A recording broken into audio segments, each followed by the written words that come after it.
So I think the first thing we should always look at is, what do we currently do with our phone at the end of our contract? Okay, what do we currently use?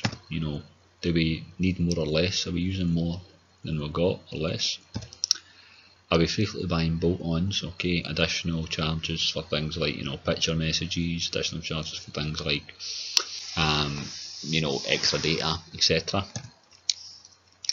And you can get your average stats for your data used throughout your contract period from the website. Also, you can phone the phone companies and they can tell you your average usage if you don't have access to the internet for the website. So these things are all available now. Okay, again, I think it's worth spending a bit of time to do this properly and make sure you get the best deal.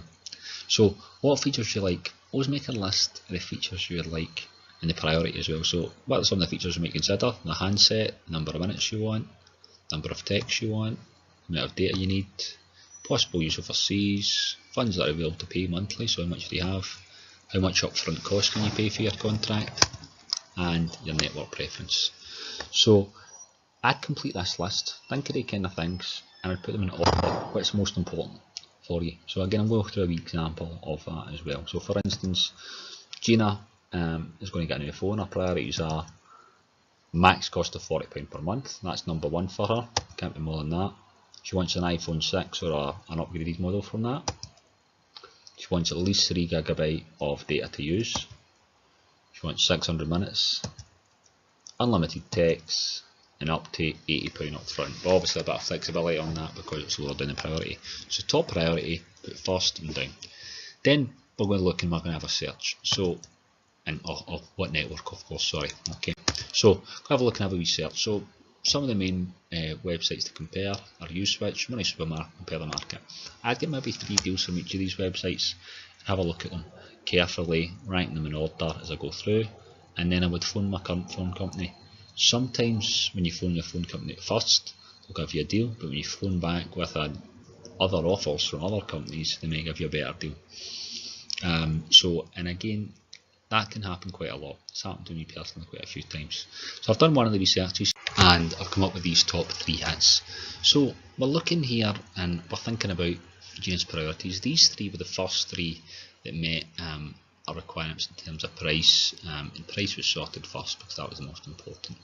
So they're all under a price limit. There's no upfront cost, that's great. They all meet the handset requirement, and now we have to kind of decide what would be the best deal for Gina. So kind of see our top priority after price was looking at data.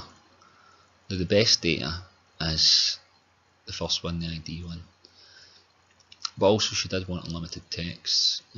So we have to have a think. I think the best deal here slightly is this, because in the priority list was the data. So I think that one there is probably the best deal, the top one with the 4 GB of data, because that was the priority list. Another couple of things you might want to think about when you're changing phone contract, if you don't want to go into a contract, is to go SIM only. Maybe you're happy with your handset. There's some really good deals out there now in terms of the amount of data you can get, the amount of minutes you can get, etc. Also, if you're a bit struggling and you've got a cost that you want to cap, you can phone your phone company up and ask to cap certain numbers, so you don't go over your minutes, you don't go over your text, you don't go over your data. You can also cap your final cost, and your phone will stop functioning to charge costs at that point. So that's something you can ask now from your phone company. I'm going to look at one kind of example of so this is one of these more kind of old-fashioned problems when you get charged for additional minutes. And we get on. So it tells us the charge per minute for additional costs, and we'll work out the cost for each of these companies, and work out what would be the most competitive contract. Okay, so purple, you can see by the charge per minute which one's going to be the most competitive, but because we're the same number of minutes, but we can still calculate each one. I've got 700 times 0.10. Why 0.10? I want to represent my final answer in pounds. 10 pence is 1/10 of a pound. 10 pence divided by 100, 0.10, so it's £70. Same thing with 5, it's 12 pence, but it's 0.12, £84. Per, 0.08, £56. And contact, 0.07, £49. So you can see our different values there calculated. Okay, thank you. Hopefully you've enjoyed the lesson, and I'll see you for the next lesson.